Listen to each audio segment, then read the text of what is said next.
Ibihe byiza kandi ndabasuhuje mwese bakunze Imbuto Update News. Ahangaha ni mu rugo rw'imikino, ahangaha amagezaho amakuru yose y'imikino aba agezweho, politiki ndetse n'imyidagaduro. Nicyo kintu cya mbere nitaho hano ngaha kuri sport journalism ndetse no ku Imbuto Update News. Kakanyero mbazaniye amakuru mashya, mbazaniye inkuru igezweho, mbazaniye breaking news, mbazaniye sambaratika, mbazaniye imiripuko mu ikipe ya PRFC. Itangazo aka kanya rigiye hanze, ni itangazo rivuga iki? Ni itangazo rifatiwemo ihe myanzuro. Icyo babwira cyo ni kimwe nuko uwitwa Daouda Youssif ndetse na Mamadusi bafatiwe ibihano bikomeye cyane nyuma y'imyitwarire mibi bagaragaje mu gihugu cya Misiri, ubwo ikipe ya PRFC ari igiye gukina n'ikipe ya Pyramide umukino wo kwishyura hano mu Rwanda. Match rero yarangiye ibitego 2-0 ndetse mu gihugu cya Misiri match za kurangira ari ibitego 3-0 birangira aggregate ari ibitego 5-0. Ni ikipe ya Pyramide bari bakinye, byumvikana ko ari ikipe ikomeye cyane, ariko kuri no mukino habayeho ibintu byinshi bigiye bitandukanye byanatumye uyu nguyu Daouda Youssif ndetse na Mamadusi badakina uyu mukino wo kwishyura. Ngo igitangazo official statement y'ikipe ya PRFC igizwe n'imyanzuro 5, aho ubuyobozi bwa PRFC bwatangaje byinshi bigiye bitandukanye bufatamo imyanzuro ndetse buvuga n'ibyo bano basore babiri bashinzwa byatumye bafatirwa bino bihano. Ubundi mbere uko nkomeza mvuga ibihano, reka manze mbabwire ko icyo bano basore babiri bashinzwa n'ubuyobozi bw'ikipe ya PRFC. Icya mbere nuko bageze mu gihugu cya Misiri, bano basore ikipe bashinza ko baje kuba batoroka bakava muri kampu y'ikipe ya APR bakajya hanze ya kampu, ndetse bigashinzwa ko bagambaniye ikipe ndetse bakajya no mu bakobwa, bakajya gushaka abakobwa hanze ya hoteli. Uyu nguyu Daouda Youssif ndetse na Mamadusi, kandi si ikosa twavuga ko ribaye bwa mbere kuri Daouda Youssif, kuko no minsi yashize muri championnat yageze kumara igihe arwaye adakina, bivuga ko yararwaye imitezi, yari yaratewe namwe mu bakobwa basambaye nyine hano mu Rwanda, ariko bafite ikibazo cy'imitezi.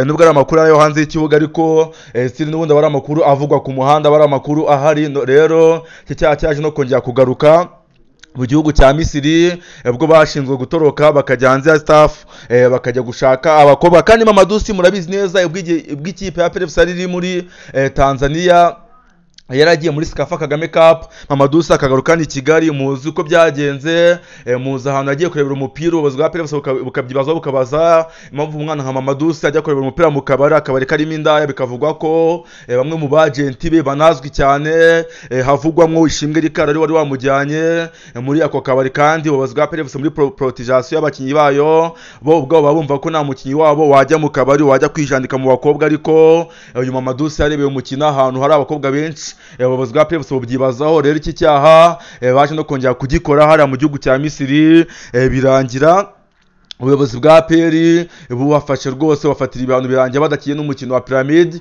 Uwitwa Nkurunziza Emmanuel Ruvuyanga kigaruka mu Rwanda kiza kuri RBA nk'umunyamakuru wari waherekeje ikipe ya APR mu gihugu cya Misiri, yaje atangaza ko ikipe ya APR igomba gufata ibihano bikomeye cyane uwitwa Mamadusi ndetse na Daouda Youssif. Anavuga ko hari umwe mu banyamakuru ba hano mu Rwanda, uwo munyamakuru nta wundi bamwita Ishimwe Rikari wo kuri SKFM, rwose yarabitangaje ati ni umunyamakuru ushuka Mamadusi, kandi nawe mwagenti we turabizi neza ko ari wamuzanye hano mu Rwanda mu ikipe ya PRFC. Witwa Ishimwe Rikari niwe wamanuye witwa Mamadusi mu ikipe ya PRFC.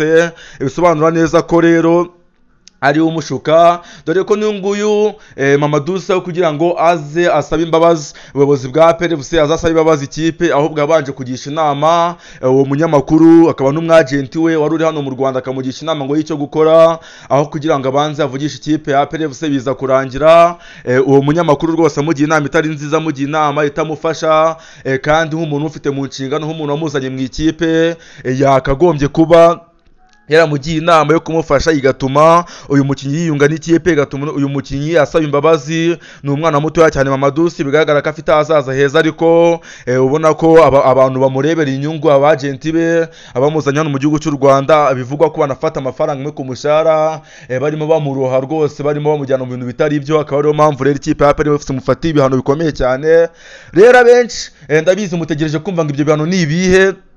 Ibihano bafatiwe ni ibihe? Ngo igitangazo rwose rirajemo neza cyane, ni itangazo gizwe n'ibika bina, ariko hariho n'umusozo hasi rwose. Ariko n'ubundi ikintu cya mbere cy'ingenzi kiri muri rino tangazo umuntu wese agomba kumenya, ni ukumenya ko ubuyobozi bwa PRFC ndetse ubuyobozi bwa PRFC ndetse n'abandi bantu bagiye batandukanye ngo bwishimiye kumenyesha abo bireba cyane cyane abafana n'abakunzi bacu bakadasohoka kuri bimwe mu byavuzwe mu gihe ino kipe ya PRFC yari yagiye mu gihugu cya Misiri. Ibyavuzwe twese turabizi nuko witwa Daouda Youssef ndetse Mamadouci baje kuba barangwa n'imyitwarire itari myiza mu gihugu cya Misiri, rero ko bifuje kubamenyesha imyanzuro bafatiwe ndetse n'ibintu bafatiwe. Ahangaha ku gika cya gatatu icya kabiri bavugamo amazina Mamadouci ndetse na Daouda Youssef, urabibona neza cyane icyo gika cya kabiri cyo kivuga. Ku gika cya gatatu baravuga ngo nyuma yo kubiganiraho bikwiye ubwo ikipe ya PRFC rwose ganyaga ku bantu nk'ibi bigiye bitandukanye.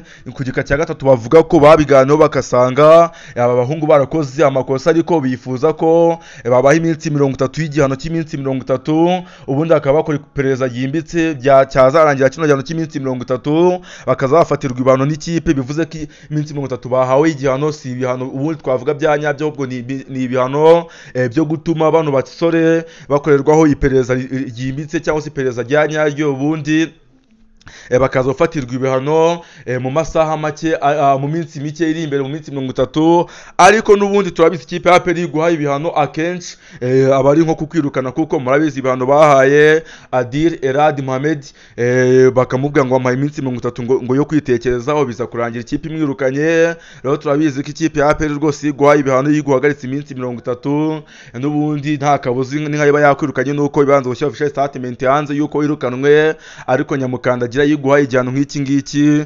Twese tumaze kubimenyera ko n'ubundi bikwirukanye n'inka ibishaka kugira ngo ibone uko yiga kuri kontra yawe, ibone uko yiga ku myitwarire yawe, ibone uko yiga ku kuntu kwirukanya amafaranga agutangaho. Nkaho ubundi APR rwose kubwiye ko iguhaye ibihano biba birangiye kariyeri yawe rwose ibigiye mu mazi abira.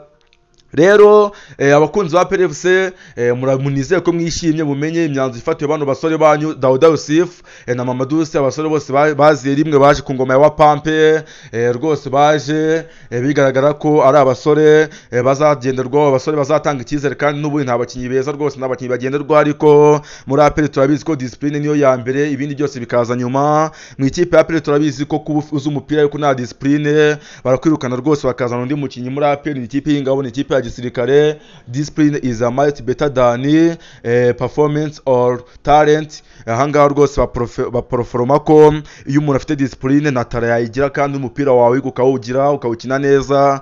Rero bakunzi ba Imbuto Update News, murabizi ndabakunda cyane, murabizi mbagezo sambaratika, mbagezo amakuru abagezweho neza cyane hano mu Rwanda. Nk'iyi ni breaking news, icyo mba makundira ni kimwe, mwe mujye mumfasha muze rwose munkundira abantu, musharinga mu magroupe mubanamo, munsharinge ku nshuti zanyu, ku ma status yanyu, kugira ngo n'abandi bamenye amakuru abagezweho. Njyewe ubageza amakuru yose nitwa Pacifique Imbuto y'urukundo, ni njye ucambazi wa Imbuto Update News, ni njye sport journalist wanyu. Murabizi ko mbakunda cyane. Iyi breaking news rwose ndagira ngo muyisharinge mu bandi bantu, kandi mutange ibitekerezo, muvuga uko mubyumva, muvuga uko mwakiye bino bihano bifatiwe abantu basore babiri Daouda Youssef ndetse na Mamadouci. Ese byari bihagije cyangwa haburagaho akandi gatoya? Ciao ciao, hasta la vista, ndabakunda cyane. Nitwa Pacifique Imbuto y'urukundo.